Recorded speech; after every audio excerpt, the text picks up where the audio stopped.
So this was the original panel, and unfortunately many of them are not here. We can blame Microsoft for all the glitches that have happened in the last 24 hours. So I thought that we would discuss some of these points, discussing need for the test, language versus understanding, affordability, lab selection, test selection, logistics and transport, quality control and assurance, report terminology, multidisciplinary tumor board, discussion with the patients when the report is ready, and implementation of a new management decision. So the first thing that I remember is what happened in Three Idiots, right? The Chachad, Mr. Chachad was very intelligent and successful in life, has a lot of money but no education, right? So I will ask, I'll start with Dr. Damne. Is there a difference that you feel when you are discussing this among educated people and among people who are not educated but still intelligent enough to understand what is happening? Patient has that much trust in you. We say there is one test that will identify the possible mutation and give us the targeted. So I personally don't feel educated and non-educated becomes an issue ordering a NGS or any molecular or advanced test for that matter. Having financial support is the only constant I feel. Okay. Anup, what is the situation in your circumstances? Sir, it is about the inclusiveness of the patient. Right. Educated or not, it does not matter. Sometimes educated patient, they are uninterested. They tell, do whatever you want to do, you do best. Right. And sometimes uneducated patients will ask lot of questions. Ye kyun karne ka aisa? So Right. that is, yeah. So you find that there is some difference. Yeah. But my question is, do you have a challenge in how to make them understand between those who are educated and those who are not literate? Yeah, sir. Uneducated, if they are financially challenged, they will resist a lot. So let's assume the finance is out. So there is not much Then difference. there They is will not trust much, you, sir. and they will get what we have said. Shilpa, are you representing a commercial lab? What are you representing? All right. So, when supposing Dr. Damne has asked the lab the test to be done, does a patient or patient's caregiver contact you and ask questions about the test? So usually we don't receive questions directly from Okay. patients. It's usually through doctors. Right. Yeah. So usually we receive the questions through the doctors. Okay. So directly And, patients or caregivers are not contacting you. We are not communicating. Akil, what has been your experience in Varanasi?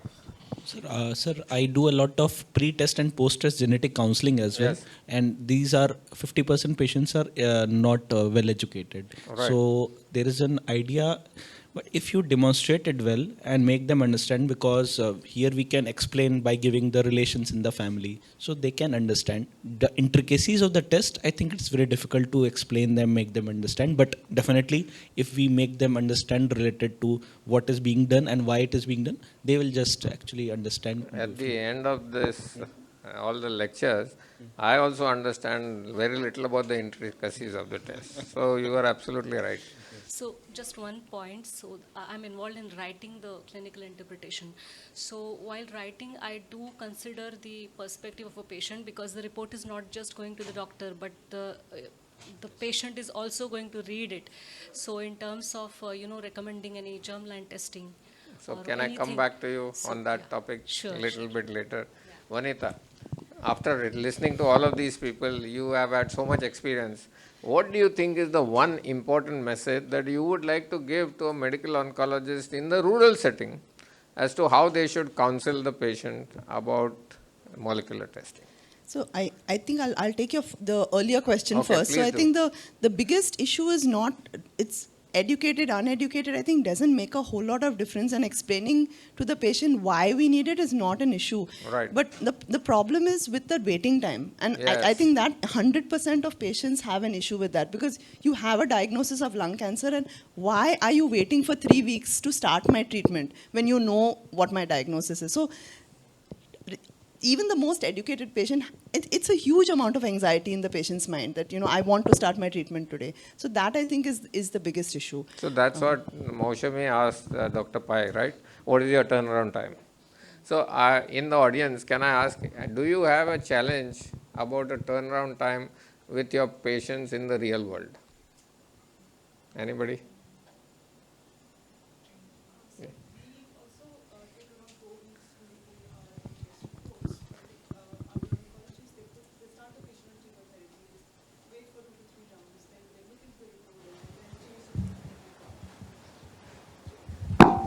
The biggest problem and drawback of that approach, we also do a lot of that approach, but the biggest drawback is the patient cannot be enrolled in most of the trials after the patient has been started on treatment. So that is one drawback actually. And since we have 7 trials in the first line setting in NSCLC and 12 trials in the second line setting. So total 12 trials for NSCLC are there. So we try to wait for the reports wherever the patient is fit enough. But I completely agree, that is an accepted approach and that we are following from a longer time. But we are trying to reduce it as much as possible. Sounds good. So the next question is communication, and we have already gone through that. So I will come to the third one, and that is the finances. And I think both Damne and Anup mentioned that. In these 4 categories of patients that we have, one is a rich patient who can afford everything in life. Second is a ECHS, CGHS patient. Third is a middle class patient where out-of-pocket expenses are really high. And fourth is a government scheme patient. Does your communication differ, or does the acceptance of doing the test differ between these 4 groups? Absolutely, it will differ, sir. So where do you find the most challenge? Challenging, sir, challenge for very poor patient becomes that we have to tell them ki there is a test available, this is the cost of that, and if it comes positive, you have to buy medicine worth 1 lakh, 1.5 lakh, and they even don't have money to do that test. And then telling that, we are obligated to tell that, and then there is a disappointment on the face of patient ki due to my poverty I cannot take the best treatment. Right. That is what disheartens us the most. Other than that, other is okay. And Dr. Damne, is your experience different? No, I agree. If there is no out-of-pocket expenses and the cost is beared by third party, maybe like ECHS, Maharashtra Police or whatever, so counseling becomes less headache, and not the test part, it's the treatment part that will be taken care. Now when I order HER2 fish in a patient who may not be affordable for any anti-HER2 directed therapy, so at times we may stop at HER2 equivocal and we don't go HER2 fish because the 10,000 fish may not translate to any treatment except some prognostication, and being HER2 we may escalate the treatment. But yes, once not out of pocket, not an issue. Out of pocket expenses, then yes, you have to little bit more cumbersome in the approach. Right. Akil. Very briefly, sir, I would like to slightly differ again, because I work in a setup which has both the types of patients. I find richer patients difficult to be counseled, require the maximum amount of effort and your time. But other patients, even if the patient is middle class, lower class, not a scheme covered, since we have multiple trials, we are able to cover the testing and most of the time treatment also, including high-end immunotherapy in the first line setting itself. I was going to ask you that question. You already knew what I was going to ask you. Yeah. No, but issue is, no, you work in a setup. You have Tata's backing, you have funding coming. It is not equal everywhere. So for the both of you, I'll ask one different question. Supposing it's a 40-year-old person who comes with lung cancer, and he is the bread earner of the family. As opposed to that, a 70-year-old person comes who is the father of the bread earner. Is there a difference in the acceptance of the test? Yes, there is difference. That depends upon the practicality of the patient's decision maker. Right. Sometimes the decision maker is some distant relative. Correct. It is not the patient's son or father.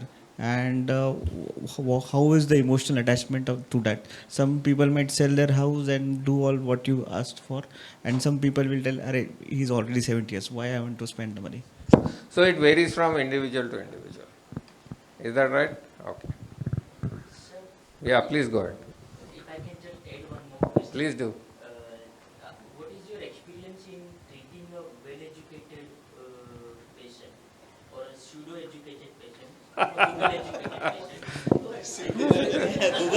Google educated. Means The pseudo-educated, in my experience, is that daughter from San Francisco or New York syndrome that you are all very aware of, right? So somebody who feels that they are, they have the right to ask all the questions, but not take responsibility for anything. That's what you mean, right? But otherwise, let's answer his question.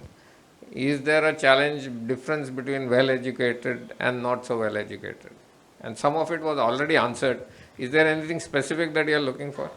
Sir, I'm not a consultant at all, but still, from the family side, we get several questions from several relatives, and they come with various kind of studies. And I have absolutely no idea how to deal with that. So if you can give some pointers of, how to correctly guide the people in the right direction to not use a misinformation, that will be really helpful.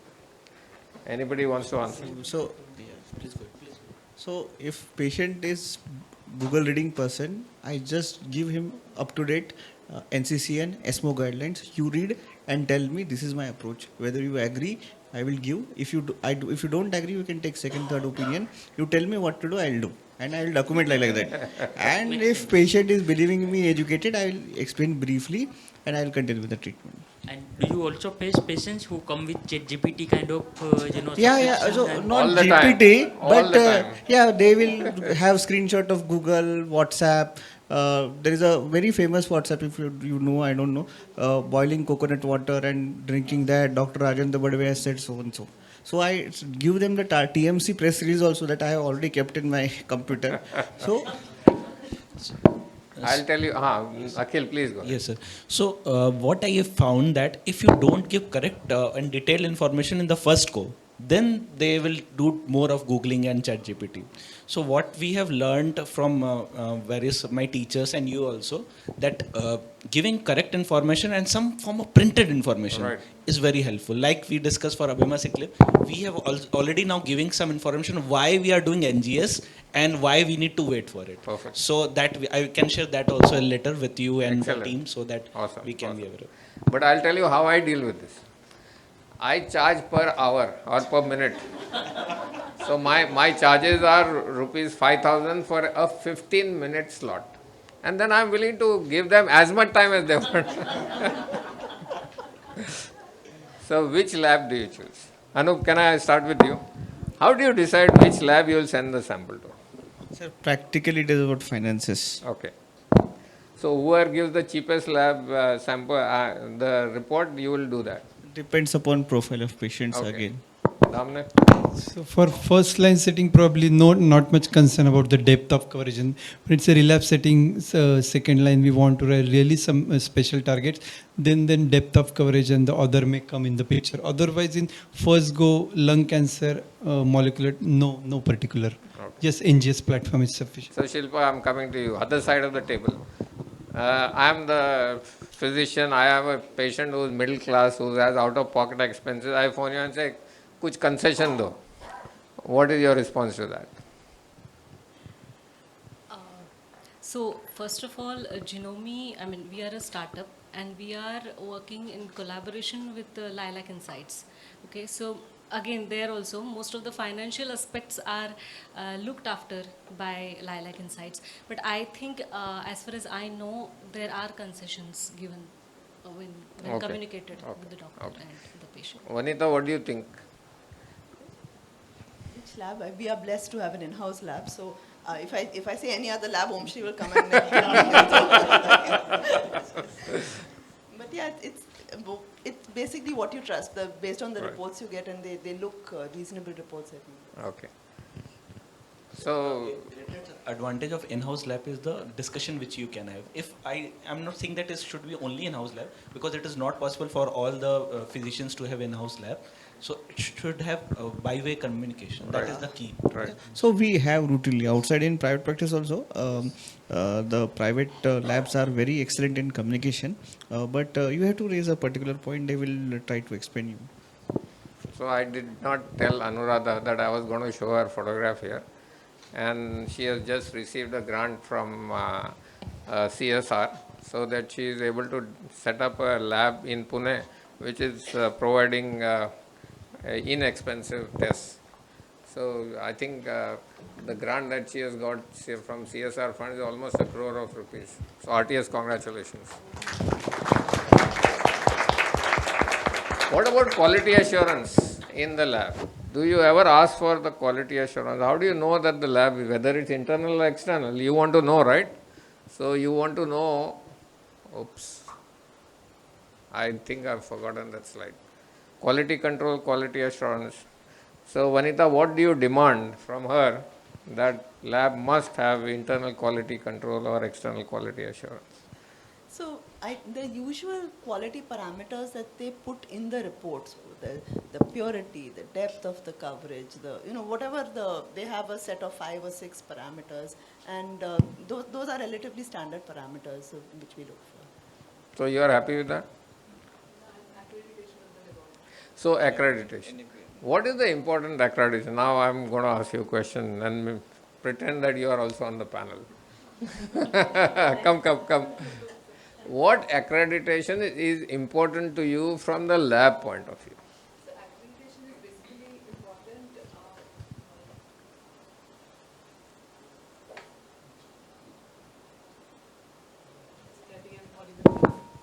They will help you.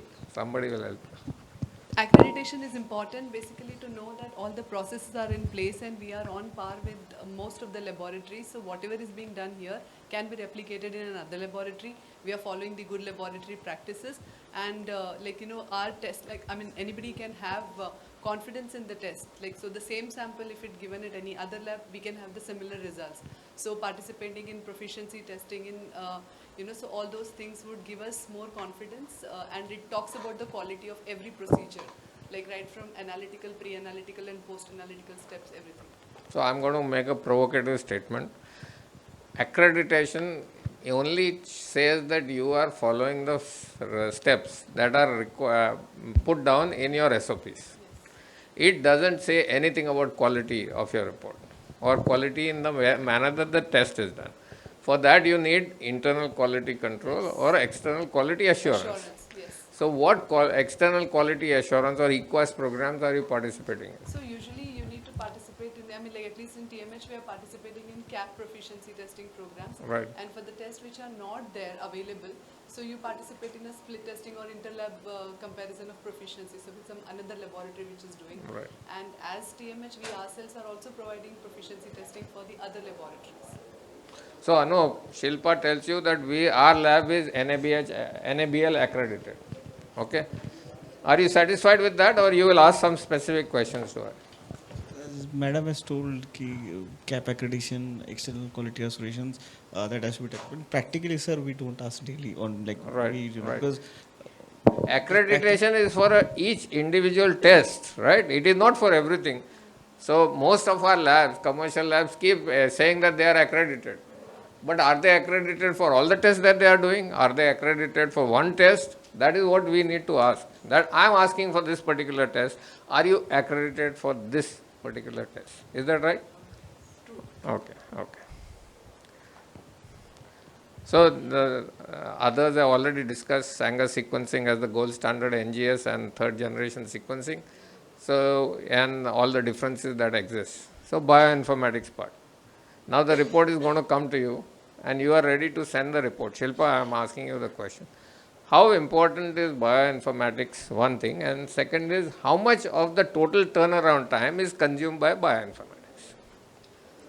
Actually, these days, I think the bioinformatics workflows are getting more and more automated. So the more time we spend is in the interpretation of it. So first of all, I don't work on the lab side of it.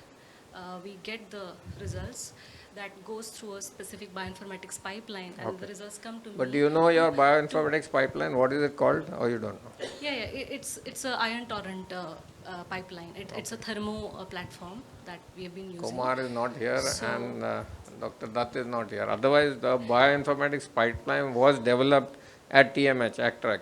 So I was going to ask. While Here? Pratik was part of it. Pratik, can you throw light on the bioinformatics pipeline or that was developed at Tata Hospital, ACTRAC?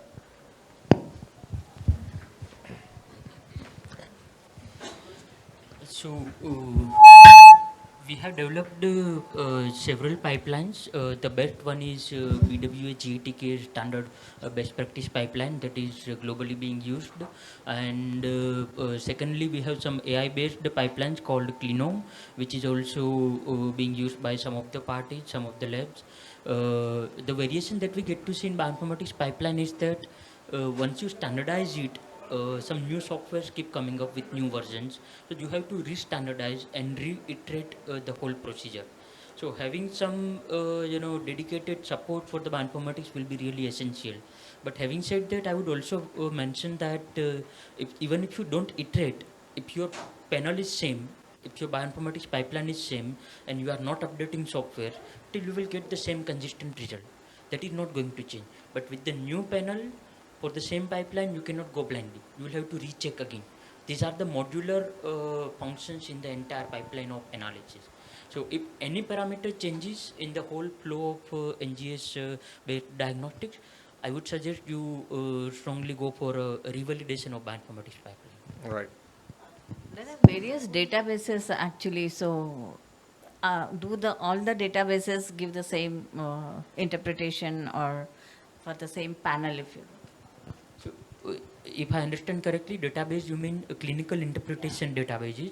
There is a lot of heterogeneity in there, and there is also a lot of heterogeneity in genomic reporting of the biomarkers. Some of the database uses HG19, some other database uses HG38. These are different versions of the human genome reference sequence, and some of the laboratories are integrating both of these information. So they have a whole different kind of you can say khichdi coming out. So that's one of the prime example of bad practice, and we have seen several reports in MTB having this kind of anomalies. So the percentage of cells or the tissue that is showing the abnormality would also depend on what is the sample that was sent to you, whether it was a biopsy with 90% malignant cells or was it a peripheral blood liquid biopsy.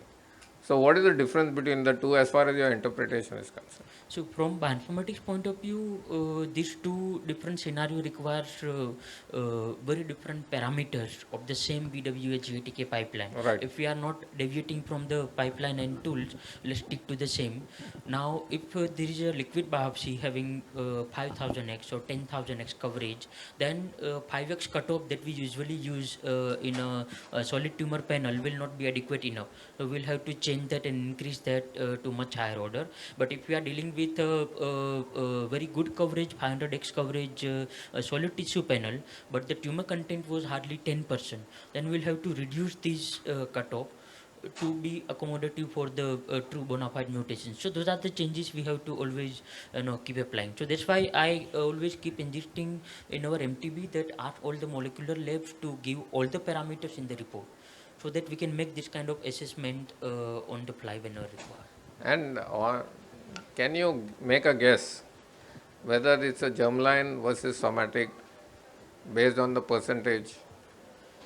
It's not recommended. So that is I think that is what I wanted to convey to everybody. Yeah. Do you follow that, Akil? Yes, sir. We take a hint from that and do Right. germline testing Right. from that. Yes. Right. So there is also one more variable that is not related to the bioinformatics pipeline, but it is the interrogation of the public databases from time to time. So for instance, a mutation was identified as VUS earlier, and that report is available which was 9 months old, and now the patient comes to me. Should I just take that as gospel truth, or should I interrogate the publicly available databases to see whether that VUS has now been assigned a pathogenicity or not? Shilpa, you wanted? Actually, nice question. So that's what exactly that these reports can no more be just static, because this is so much. Even the clinical professional guidelines can evolve. The annotations are evolving, right? So exactly considering this challenge, we have actually developed a pipeline that where we can interact with these databases, the variant annotations and the guidelines and the literature in real time, so that for one patient, once the report is generated, right, that software, that UI will allow us to track the information over the period of time. And that is one, and with Dr. Amit Dutt also we saw that he had so many longitudinal uh, samples also, right? Yes. So to keep a track of that, for one patient, I think it's time that we rely on the, computational advancements, and which brings together, and not sacrificing the quality of the report, of course, backed Right. by solid databases. And Okay. also, sir, since you are also an expert in medico-legal issues, so in our germline reports, we make sure that there is a line that you need to check with the lab if there is a VUS, which Right. is important. For example, BRCA1. If it is a VUS, we always mention in the report that you need to check with the lab after 1 year, every 1 year, to check the change in the status of this. Perfect. So Nilesh, that you have sent the sample, they have done the work, the report comes to you. Now there are 39 pages in that report. How do you read that report and understand before doing the post-test counseling? So let's say it's for immediately not a familial cancer testing, it's just a lung cancer or a colon cancer panel. So what is in the bold? And my eyes will go to there, whether there's a EGFR 19 deletion or there. So that would be the first thing will come, and then next page anything particular bold lines they have written about there is another concomitant mutation, probably not so driver mutation. Besides that, about the 39 pages, probably 20 pages would be the NCCN or what are the recommended guidelines for the alter. There is no alteration, that size will go down to 10 pages probably, because they will not do. Or nowadays a good lab, they may add a ongoing clinical trials as well if there is no any particular, especially that what we say TP53, and they keep on keeping what are the possible trials. But I think first 2 pages what I really go. So Anup, I'll just come to you. Okay, let me ask Anup. There are 5 mutations. Some are, known to be mutations in that particular disease, and then some are there which are identified in other cancers, but not in this particular cancer. So what will you understand from that? In terms of planning of treatment. In terms of your understanding, before you start talking to the patients or caregivers, you should first understand what you're going to say. That's why I'm asking. So practically it becomes difficult for even me to comprehend what is happening with the Right. tumor. There are 5 different mutations coming. So I just look at VAF and what is the most common, and I think this is the driver mutation, and then the other mutations are co-mutations, and I just try to target that, and generally go beyond guidelines. If can add something else also, like if it is suppose 858R with TP53, I will not rely only on TKI. I would like to add a VEGF inhibitor also. So I practically do that. But explaining that and interpreting that, I think is getting more difficult for like community So practice. Pradeep will get very angry with you. He says, how can you do this without discussing in a multidisciplinary molecular tumor So board? that is not accessible to everyone, sir, in the clinical practice. Agreed. And issue is that we don't have backup. Sometimes the even qualified surgeon is not available. Having a molecular tumor board is a distant dream for people practicing at the distal center, sir. Virtual boards are there, but then patient has to wait. Convincing patient to wait for 3-4 days, then they think the potential of this doctor is not good. He's not able to understand the report. I'll go to somewhere other place. It raises a lot of other questions. Correct, also. It correct. becomes very difficult for. Just one point to add. I think understanding the molecular pathways, right? Sometimes you have multiple mutations, but they have a similar consequence, or they belong to pathway. So understanding of the pathway, I think the current reports are not evolved in that way. Yeah, they're So, not. which I believe will help. Eventually they have to. One from, They have to. Dr. Damne and then Akil. So most of the lab are good, and they are compliant. If you say we want a molecular tumor board, from their side there will be at least 2 medical geneticists will be joining the board if you request for the same, so that they are providing the help. If you don't have in-house lab, Suppose I have a CA stomach patient.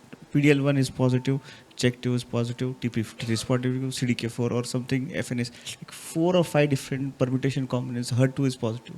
Then how do you interpret that? What to read?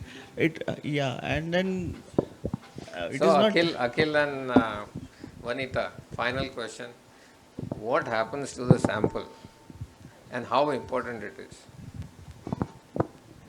So, Now, this is on the condition that you don't have the lab in-house, okay? I had taken this for Akola, so from Akola it goes to Nagpur and then it has to fly from Nagpur to Mumbai. So what happens to the sample? So as sir, we discussed during the discussion during geriatric Yes. workshop as well, that we are shipping samples for some microbiome samples and other samples. So it is really important to maintain the samples in a good condition. For example, germline testing, it is easy because they do not, can be transported at room temperature as well. Yeah. But other samples, they require some significant cold chain change maintenance. So definitely it becomes really important, and we make sure that the courier partner or travel partner is compliant enough to communicate and do the needful. I think the DNA is pretty hardy. The RNA part of it is an issue. So Yes. oftentimes that gets degraded, I guess. I don't know. Om Shri, correct me if I'm wrong. Usually it's the blood, so I mean what we are receiving, so that's in the sweat tubes and that is maintained pretty good. So like at room temperature it is stable. So- Yeah, I do agree, RNA tend to get So issue is sometimes stick tube are not available, and then again we don't have standardization for stick tube. Yeah. No. So what we do, we hold sample for 1 or 2 days, then still the tubes are available. But then again, that will another question is some stick tube comes in glass, some in plastic. So we have never used when during residency. So that again raises the question whether it is a standardized tube or not. What you're doing is. Tube is one brand which costs you like close to 1,000 rupees. Then there is a BCT tube which is cheaper, like half of the price. So that material is different, it's polypropylene. Then there is another tube. So there are 2-3 tubes. Yeah, so for I us think- to understand those nuances, it's So I guess difficult. the lab should tell you. Yeah, the lab should tell Before us which is. Anuradha starts shouting at me, my time is up. So I thank you all the panelists very much for the wonderful interaction, especially the panelists who were brought in at the last minute and had no idea of what was going to happen. Thank you very much indeed. Thank you, Anuradha.